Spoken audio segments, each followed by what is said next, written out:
ambassador has a Master's of Law degree in International Law and Legal Studies from Utrecht University, and also has completed postgraduate training in international relations at the Klingendaal Nederland Institute of International Relations.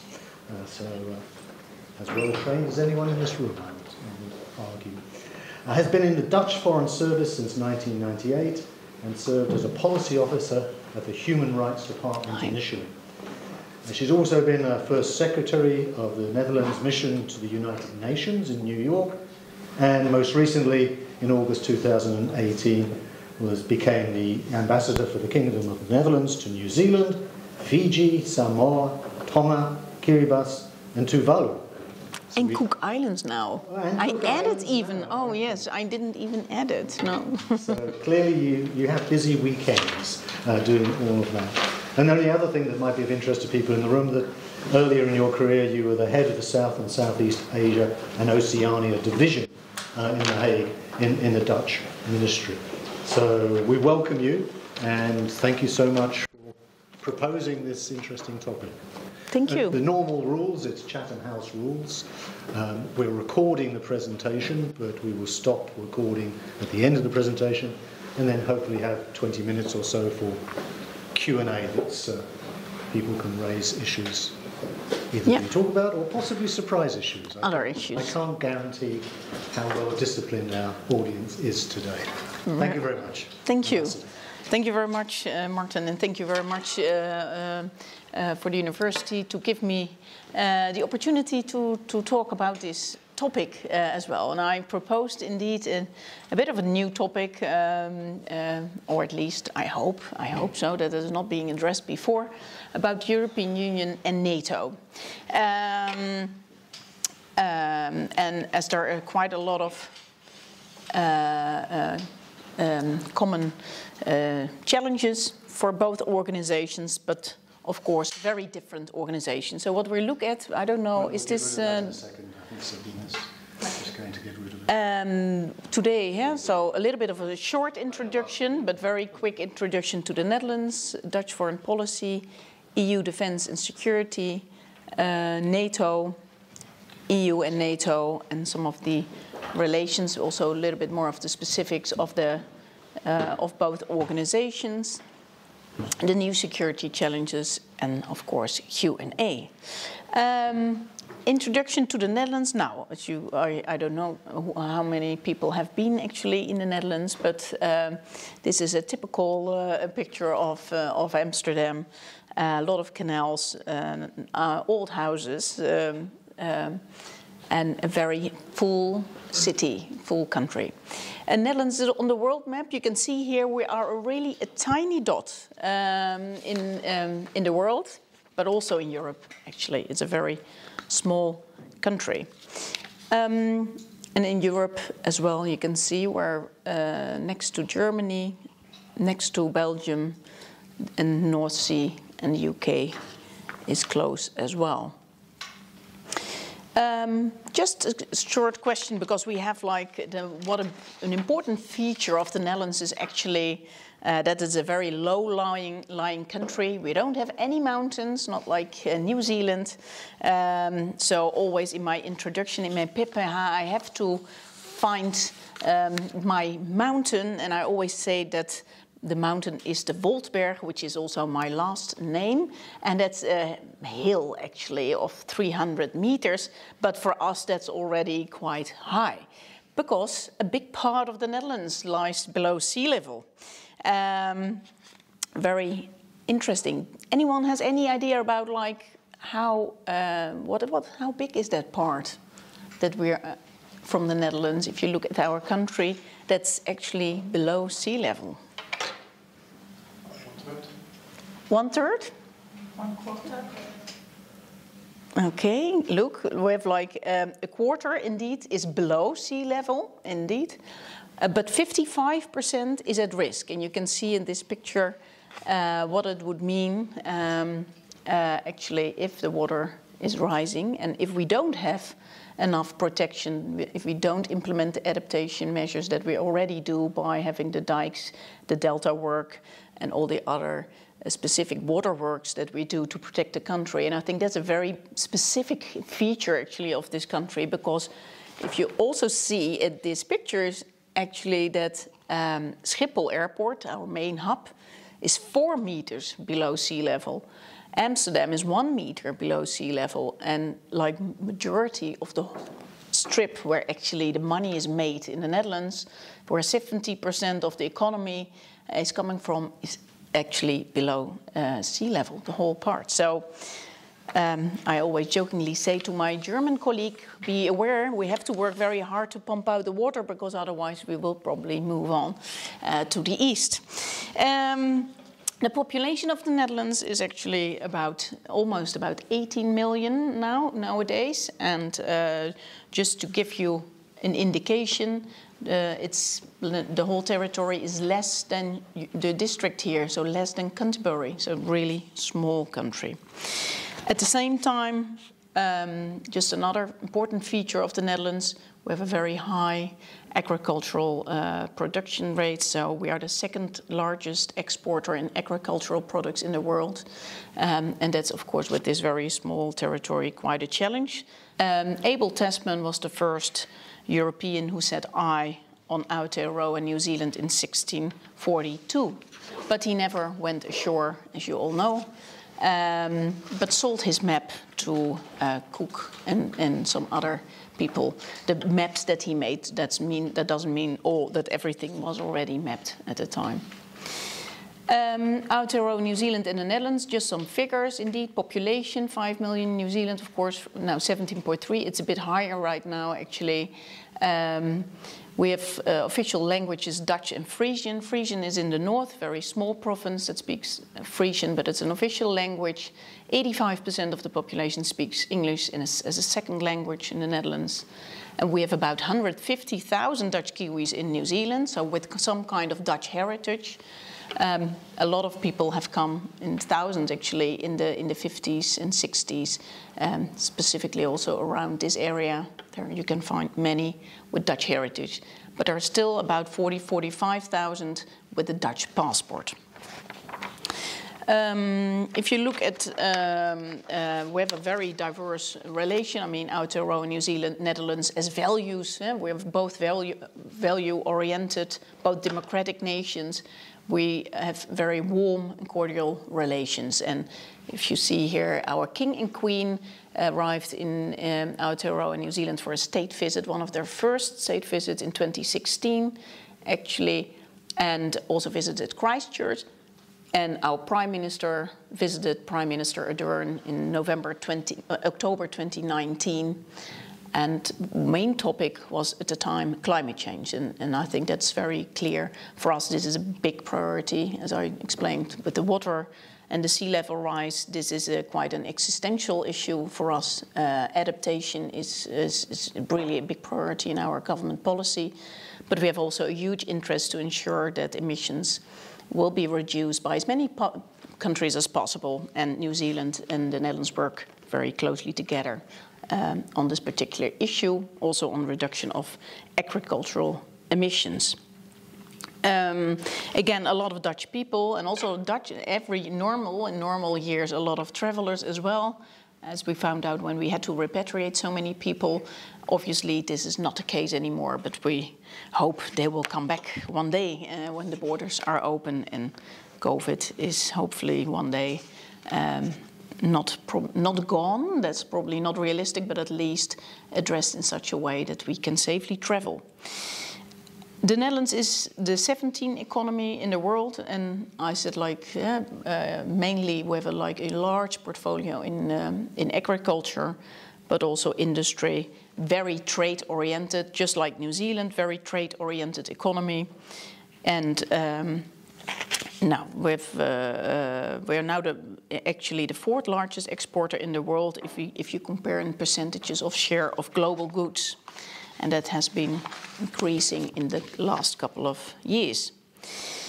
Aotearoa New Zealand, not only economic relations, where we work together in foreign policy, in the multilateral institutions, in the United Nations, obviously, but also on a people-to-people level. And that's I wanted to highlight one of these very important and very special relationship we have, which is around the Wakatawa Te Ono Ki Aotearoa, which means the link to New Zealand.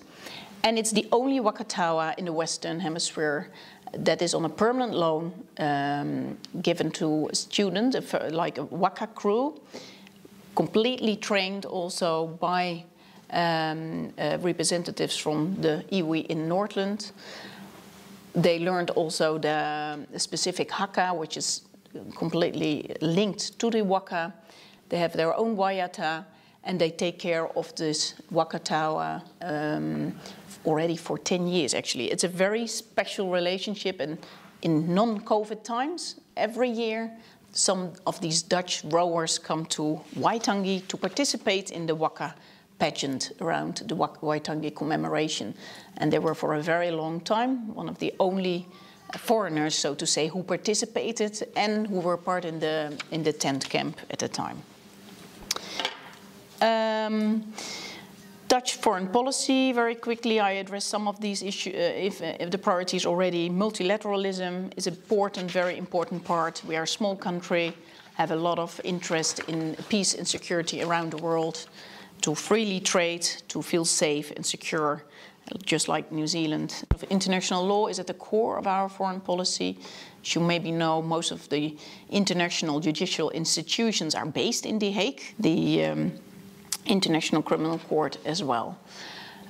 Rule of law, but that's what I say, play it by the rules, soft power, very important for us, and to create an open society. Safeguard European values, universal human rights, but also the promotion of sustainable development goals is a big priority in our foreign policy. We're very, very active in the United Nations and in most of the UN multilateral funds. In Europe, we're one of the founding members of the European Union, and Europe and the European and its predecessors, the institutions, very active since the beginning. We look now, some of the priorities that are there are also obviously priorities in our foreign policy, like the strong and sustainable economy, security, climate change, and migration.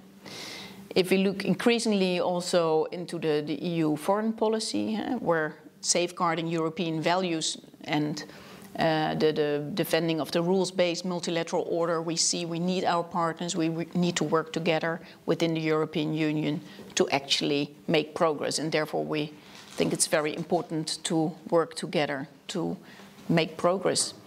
Dutch position on EU and security. For us, Netherlands is a NATO member state already from the start. It's an important pillar again in our foreign policy. So for the collective defense and the defense, that remains our first pillar. However, we do think that the European Union needs to increasingly take more responsibility for its own security. We therefore envisage a more balanced contribution to NATO of the EU member states that are members of the NATO alliance, and we also favor stronger operational action by the EU, so in the broader interest of security matters, especially because of all the increasing geopolitical threats and tensions around the world, and also the new threats, actually. If you look at the European Union, of course, and I think others have spoken about that as well, the EU foreign affairs and security policy. Foreign and security policy is one of the big pillars. And you see here a picture of Joseph Borrell, the High Representative of the Union for Foreign Affairs. Priorities of the European Union is actually safeguard values and strengthen the security in all its ways. Preserve peace and international security in accordance with the UN Charter, promote international cooperation, consolidate democracy, rule of law, and respect for human rights. Again, a lot of overlap with also, of course, our Dutch foreign policy.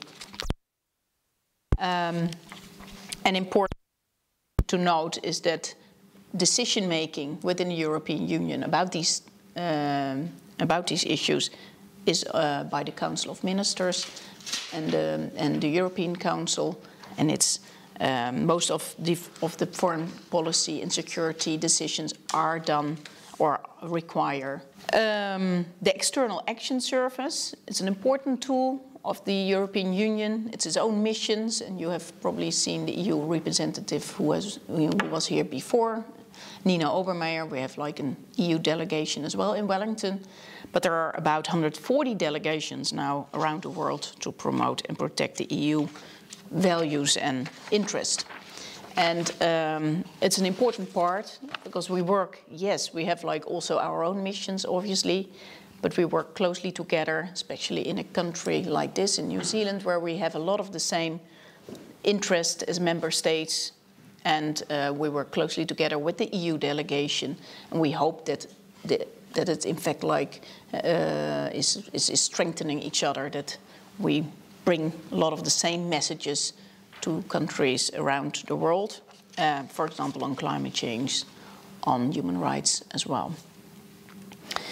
Yeah, the EU is obviously more known for its soft power, very much focusing on diplomacy, in creating connections, relations, trade relations as well. We need for a good trade relations, we need a rules-based order, and that is one of the big priorities definitely for the European Union through its foreign and security policy. But we also, in fact, influenced by our trade policy standard setting around the world. We do attach a lot of importance to trading based on having like sustainable products, but animal welfare, all kind of standards that the EU sets. We focus on joint actions, obviously, with the 27 member states or with the EU delegations, and obviously in the beginning there was less focus on, for example, security and defense issues. In 2009, with the Treaty on the European Union in Lisbon, there was a whole paragraph, and I'll come back to that later on. But defense and security was much more of a big topic, actually. It became much more of a big topic. Although at the time was the economic crisis, a lot of attention, actual attention went into the economic crisis and dealing with the aftermath of the economic crisis. But in 2009, the basis was already there for more active cooperation on these issues of security and defense. So, given also some of the challenges in that period, there was more of a focus on, hard power, like sanctions, for example, in a way, to enforce some of the priorities of the European Union, but also in relation to, in fact, our values, the sanctions, because, and I think that has been developed, and you can see that, I think, in this beginning of this year, sanctions in relation to human rights violations committed by some individuals, and that actually led to also sanctions focused on individuals. The European Union has, however, not a standing army, and that is, throughout the years there's a lot of discussion about this topic. Should the EU, should they have a separate army that you can actually direct as well and use for defense? That's not the case. But what I say, increased attention towards defense and security. And I think in 2017 there was also big European populations in different countries, and 75% of the Europeans supported a common European security and defense policy, and 55% even favored a European army. But governments are not yet ready for that. European security and defense. So the EU common foreign and security policy was already there for some time. But increasingly in the past 10 years, we have seen that to enhance, that there was more focus on enhancing the EU defense and crisis management capacity. In 2007, there was also the establishment of rapid response EU battle groups. Battle groups that of about like 1,500 troops, but again, not as a separate, completely a separate entity, not like own troops of the EU. It was always contributions from member states. In 2009, when the Treaty of Lisbon indeed described the Common Security and Defence Policy, they agreed and say like, okay, this would be the EU's course in the action in the fields of defence and crisis management, which entails also a mutual defence clause amongst member states, a mutual defence clause saying that in fact, like, if one of the member states is under threat, the others could actually help, should help, but there was an added clause to that this should be in line with the NATO, but of course the NATO obligations if for the NATO members of the European Union. There was also agreement about the establishment of the permanent structured cooperation in which 25 of the 28 national armed forces would pursue a more structural integration. The CSDP refers to progressive framing of a common union defence policy, which will lead to a common defence when the European Council of National Heads of State or Government acting unanimously so decides. So you can see very carefully described only when they decide so in a unanimously or with consensus, this would be leading to more more common union defence policy. Because still, always at the background, a lot of EU member states, are members of NATO as well. NATO is for them their primary pillar under their defence policy. So and they didn't want to differ from NATO in a way and say like, okay, the EU should be the main pillar. The common security and defence policy involves military and civilian missions that can be deployed to preserve peace, prevent conflicts, strengthen international security in accordance with the principles of the UN Charter. And military missions can be carried out by EU forces established by secondments of the member states, again, contributions. The structure is headed by the EU High Representative Borrell. And for a long time, this was in place but not really used. But the geopolitical environment changed. Definitely in 2012, we had the Syria civil war. There was ISIS, renewed Russian aggression in the Ukraine, cybercriminality, cybercrime increased. Another driver was also Brexit, as the UK was. That was of course later, but the UK was the second largest EU military power. Besides the Brexit but also developments, of course, in the US and the migration crisis. So there were a lot of developments going on where like people thought like, should we not focus more on the security and defense and cooperate in that respect. In 2016, the Ministers for Foreign Affairs actually agreed to the global EU strategy on security and foreign policy to enhance stability in the European neighbourhood and beyond, boost security and defence and deal with challenges such as energy security, irregular migration, climate change and terrorism. And the strategy also included new possibilities for the rapid deployment of the battle groups for civil and military operations in conflict zones outside Europe. For example, before a UN peacekeeping force could arrive. And it was also stressed that the strategy did not duplicate the NATO and would not entail or foresee in establishing a European army. The EU ministers agreed in 2017 that there was also that there would be a small European military command center for training missions abroad, and that could grow out in the future as a European military headquarters. At the same time, the European Commission launched the European Defence Fund, a fund of 5.5 billion euros, for example, to develop technologies. And, for example, the issue of the emerging and disruptive technologies that became more and more of threats. The EU decided that we need really much more initiative and much more development to stimulate research and innovation in that respect to counter these EDTs, these emerging and disruptive technologies. But also developing the acquisition of defense equipment and amplify national investments in defense research. And until then, the lack of a common military fund was also one of the main obstacles to actually have an effective operational deployment of the EU battle groups. So this was another reason why to establish the fund.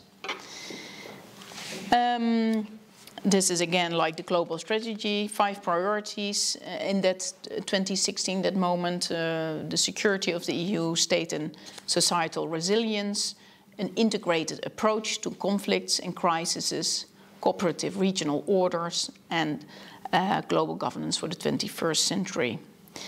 Referring to the PESCO, this permanent structure, as a mechanism to enhance the cooperation, pooling resources, joint developments of armaments, and making European armed forces more interoperable so that they could cooperate much better. Looking at an overview of some of the current EU missions and operations, you will see here a mix. Has 6 ongoing military missions, 11 ongoing civilian missions, about 5,000 people currently deployed.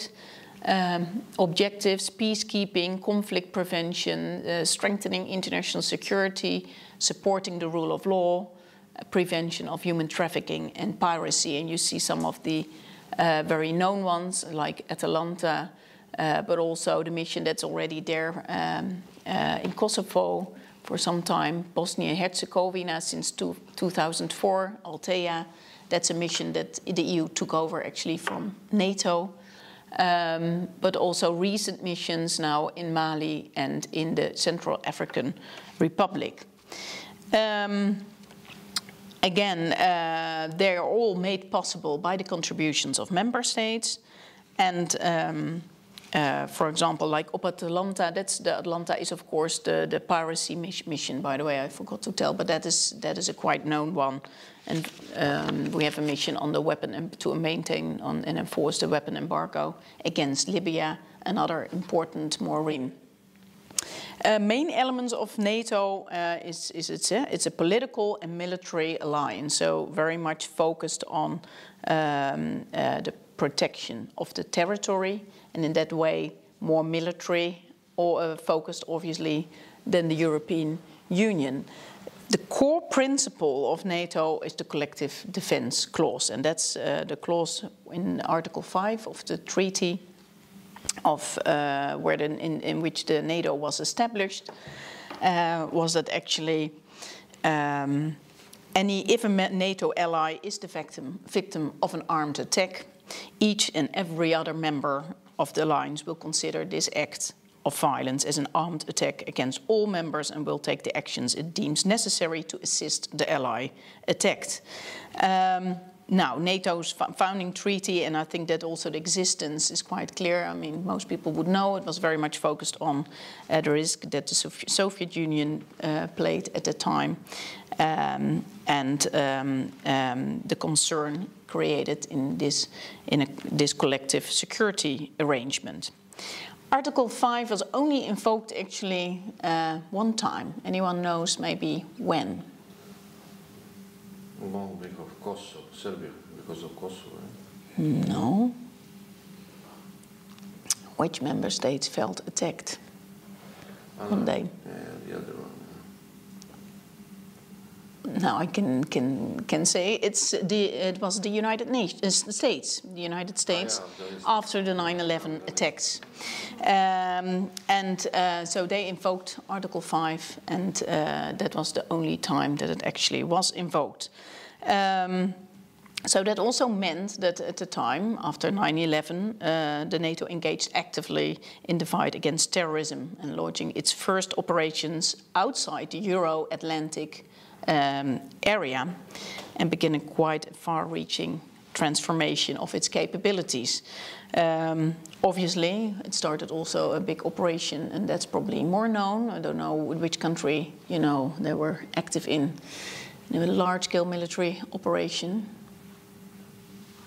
Can say that as well. It's Afghanistan, and that's created first in ISAF operation, military operation, and is now the Resolute Support Mission, which just is now announced that it will withdraw its troops, and the NATO will leave Afghanistan in a couple of months, but probably before September 2021. So apart from the collective defense measures, that's not only like because of one specific event. There's also measures which are related to more permanent threats. For example, they have a number of standing forces on active duty that contribute to the alliance collective defense efforts on a permanent basis, such as standing maritime forces, for example. Other two key principles of NATO and priorities are crisis management and cooperative security. The North Atlantic Council is their main decision-making body, and that's also by the consensus, just like the European Union, on these issues. The Secretary General, Jens Stoltenberg, is chairing that council meeting. The council can decide and it can agree. When it agrees, it can launch a military operation, and member states can voluntarily contribute to that operation. And the forces go back, obviously, after a mission, such as in Afghanistan. Afghanistan, I think, is also an example where, for example, New Zealand contributed forces as well. We're very active in Bamyan, and later and most recently in contribution to training as well. But also the Netherlands. I mean, we contributed to the NATO operation in Afghanistan, Germany, Australia, a lot of countries throughout that period. Iraq is another example of an operation by the NATO currently on the request of the Iraqi government. NATO agreed to establish an advisory, training and capacity building mission in Iraq and to strengthen Iraqi security forces to prevent the return of ISIS-Daesh. And also in that mission, non-NATO members are active. Yeah, you have the security, you have the missions, but in the Mediterranean Sea. It's mainly focused on maritime security. There are activities to support the African Union, and that's on the request of the African Union. For example, logistical support, airlift support for their mission in Sudan. Different operations, so to say. But currently, the NATO is also discussing a new strategic concept in the Strategic Concept 2030, and that will be decided on during the summit in June, 14th of June this year, and it's an initiative by the Secretary General Stoltenberg. He says he wants a new strategic concept which means that NATO remains strong militarily, becomes even stronger politically, and takes a more global approach. And that latter part is quite significant and probably some bigger change than in the last strategic concept. There's a reflection group that also proposed recommendations. A whole analysis you can find it on the internet. I think it's rather interesting if you would like to see what are the current security challenges. Actually, it's on a wide variety of themes, and they do recommendations.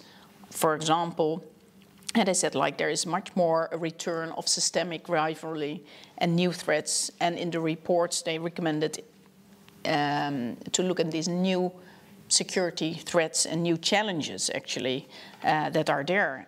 Challenges on this emerging disruptive technologies, on energy security, cyber, the pandemic obviously since our past 1.5 years now, hybrid warfare, climate and green defense, and obviously increased assertiveness in the geopolitical atmosphere like Russia, China, that pose also challenges for the territory, the Euro-Atlantic territory.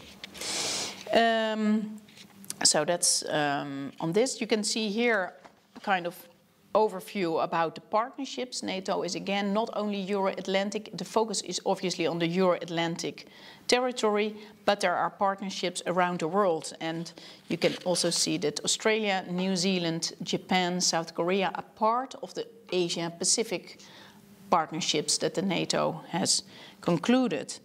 They don't have the same rights in terms of decision making, but there are partnership agreements, such as, for example, with New Zealand, where you can see much more issues about much more cooperation in terms of sharing information, training, but also New Zealand's support to Afghanistan mission when it so decides, obviously. It's since 2012 this cooperation is indeed in this partnership and cooperation program. The Secretary General of NATO also visited New Zealand in 2019, and New Zealand participated in a council for the first time in the council of in the ministers' meeting in I think that was in December 2019 or 2020. I have to check. That was, in fact, like in December 2020, sorry, yeah. For the first time in a NATO foreign ministers meeting together with Australia, Japan and Korea and the European Union about the global shift of powers and the more assertiveness of China. But also about some of the new current threats, challenges that the territory is facing. So NATO and New Zealand indicated interest in cooperating further in areas of common interest, which is of course also maritime security, cyber defense, but New Zealand is, for example, very active on climate security, and that is something that for NATO is quite new. Member countries, you can see here an overview, NATO and the EU. If you look at the striped countries, it's overlapping member states.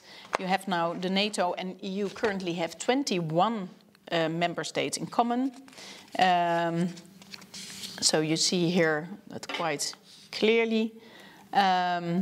Some of the shared challenges between the European Union and NATO, geopolitical, and again, the issues that I explained already.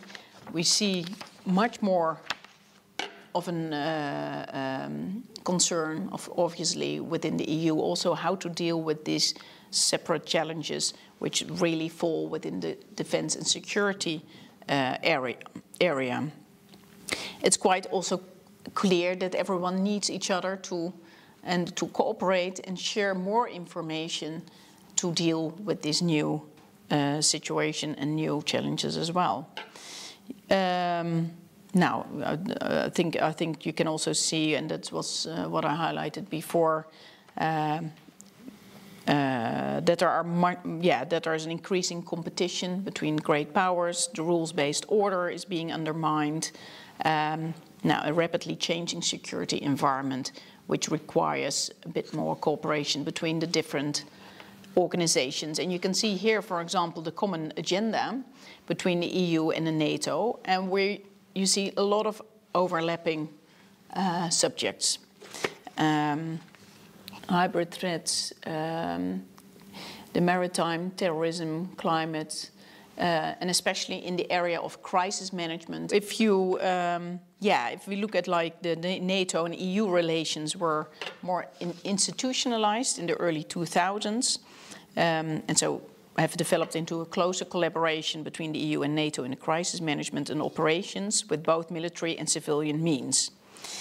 We have seen before the operations in Bosnia, which the EU took over from NATO, but there are also other areas where they work closely together.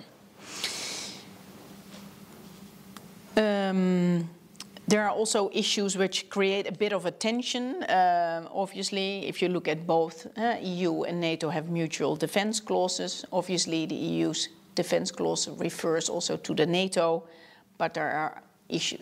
Some of the people, some of the countries, or some officials might favor a bit more focus on the European, on cooperation within the European Union, if we speak about defense.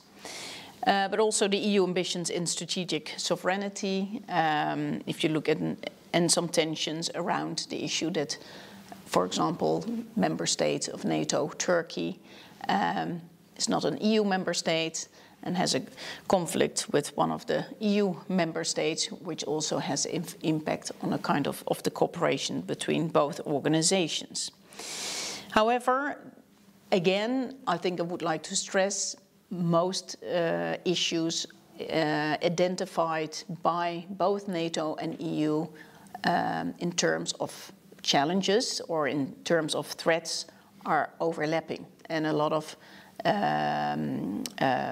there's a lot of recognition that there needs to be much more cooperation to ensure that the Euro-Atlantic region can actually face these threats and challenges, and that we need each other and join up and should avoid overlap and duplication of activities and share resources. And for example, this EU Defence Fund, 5.5 billion euros, quite significant, focusing on this emerging and disruptive technologies, on building up or investing in research, can also benefit NATO, obviously, and some of the other way around. So there will be much more focus, I think, in the coming years on how to cooperate closer and where both organizations can find each other.